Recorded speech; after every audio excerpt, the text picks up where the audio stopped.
Hola, buenos días. Estamos nuevamente con ustedes dispuestos a estudiar la lección para el día de hoy, martes 31 de marzo. Así es, sean todos muy bienvenidos. Hablan Stephanie Franco y Eric Colón.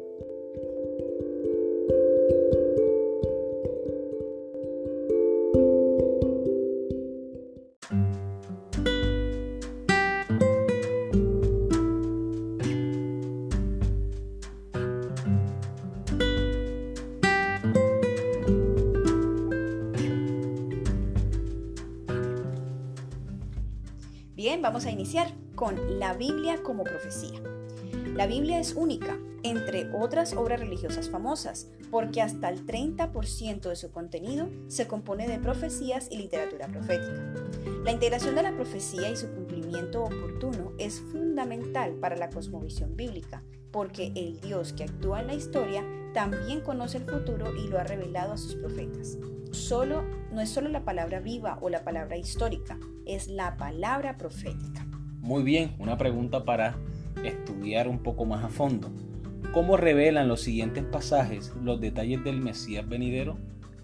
Génesis capítulo 49, versículo 8 al 12. Bien, dice: Judá, te alabarán tus hermanos, tu mano en la servir de tus enemigos. Los hijos de tu padre se inclinarán a ti. Cachorro de león, Judá, de la presa subiste, hijo mío. Se encorvó, se echó como león, así como león viejo, ¿quién lo despertará? No será quitado el cetro de Judá, ni el legislador de entre sus pies, hasta que venga Silo, y a él se congregarán los pueblos, atando a la vid su pollino, y a la cepa el hijo de su asna. Lavó en el vino su vestido, y en la sangre de uvas su manto, sus ojos rojos del vino y sus dientes blancos de la leche. El comentario bíblico adventista dice que Silo, la mayoría de los comentadores han creído que Silo es un nombre personal y concuerdan en que ese nombre se refiere al Mesías. Significa el dador de descanso, el Mesías enviado de Dios. El siguiente texto lo encontramos en Salmo capítulo 22 y queremos leer un comentario que encontramos en la Biblia de estudio de Andrews. Esa es la Biblia que le regalé a mi esposa y ella juiciosamente la estudia todos los días. Así es. Entonces, el comentario que hay para el Salmo 22 dice: la pasión, la alabanza y la posteridad del Mesías.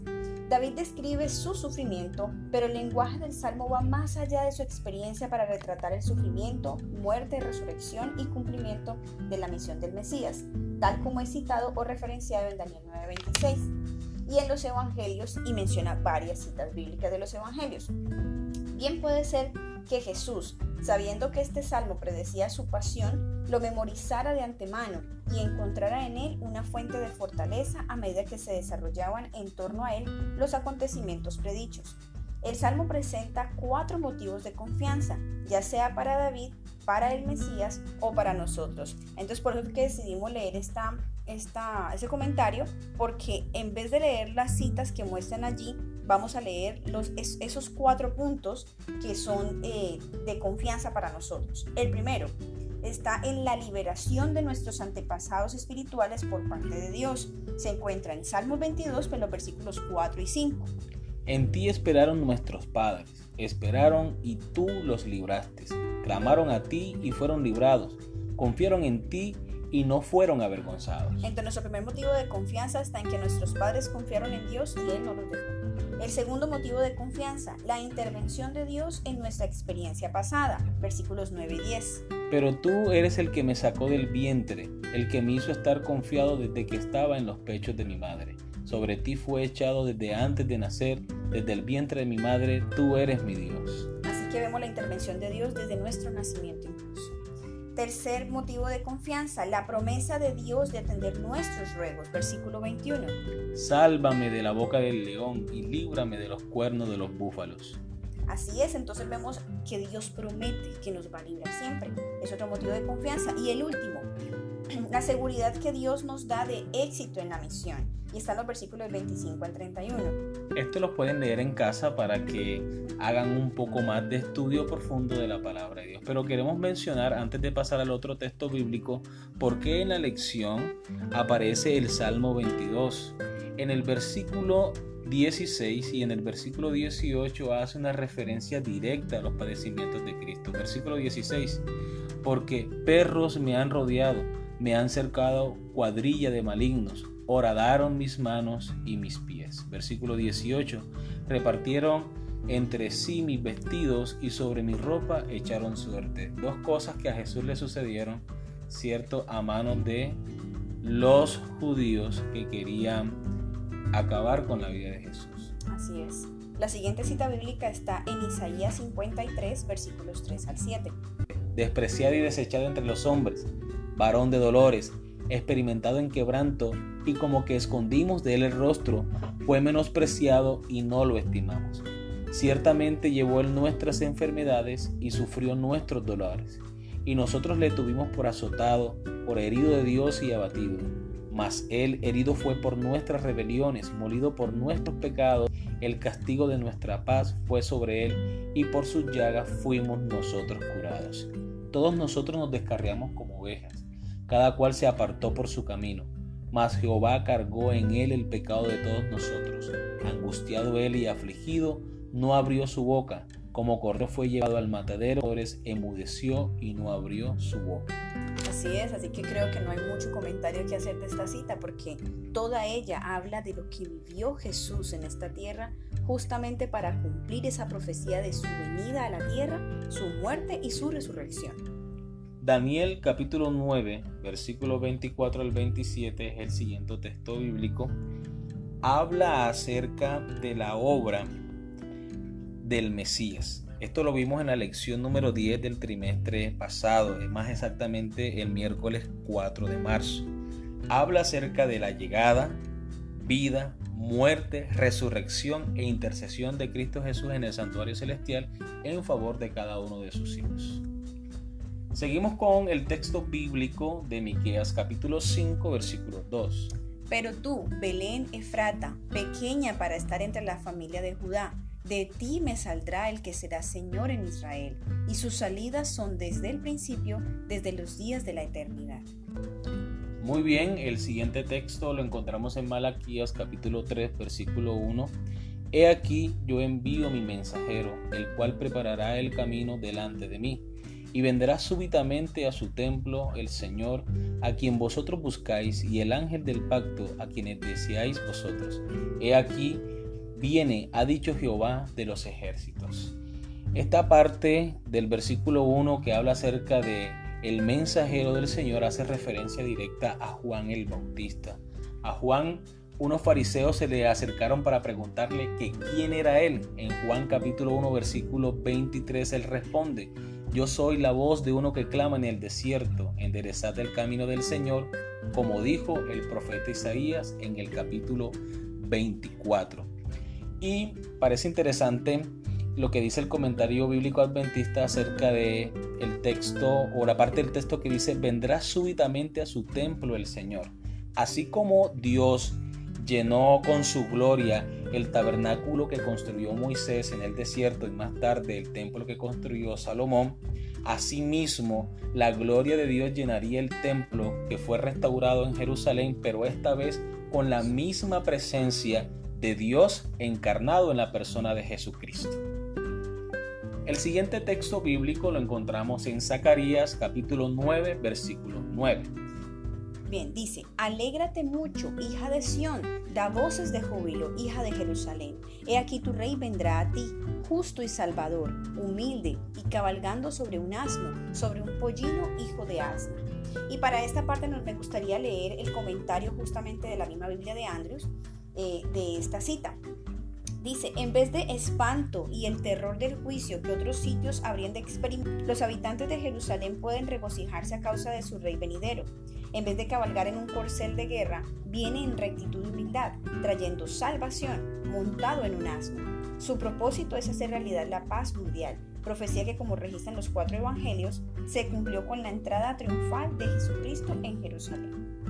Muy bien, hay por lo menos 75 predicciones mesiánicas directas en el Antiguo Testamento y muchas más si también agregamos la tipología. La tipología es el estudio de los rituales del Antiguo Testamento, como los sacrificios que se consideraban mini profecías de Jesús, es decir, cuando se ofrecía el cordero en el tabernáculo. Al venir a Jesús y morir en la cruz del Calvario, todos esos sacrificios ya no eran necesarios porque vino el verdadero cordero que quita el pecado del mundo.